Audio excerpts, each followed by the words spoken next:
Даш кембето, люто горещо, на корема любимото нещо. Слагам люто и загревам жестоко, а миризмата от честен гон и злото. Обичам да поръчвам купа след купа от всеки българин любимата супа. Мога от зарана допълня мрак да кафам кембен с зала хляб.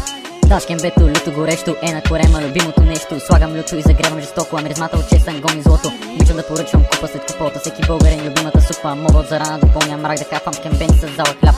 Отварям Google и търся рецепти, изведнъж кембе чорба, не за десерти. Не съм ял кембе от 10 минути, усещам как сърцето ми тухти. Имаш супа, плащам в натура, ако искаш кеш, вадя фактура, ако искаш шоу, става маймуна, ако искаш музика, пускам албума. За кембе си дам дори и душата, ако бях момиче си отваря краката, ако бях състезател си дава колата. Шкембето е живия бог на земята, шкембето го ям дори с салата. С него отива половината заплата, трябва му празник, специална дата, България с него представя страната. Да, шкембето, люто горещо, на корема любимото нещо. Слагам люто и загревам жестоко, а миризмата от честен гон и злото. Обичам да поръчвам купа след купа от всеки българин любимата супа. Мога от зарана допълня мрак да кафам кембен с зала хляб.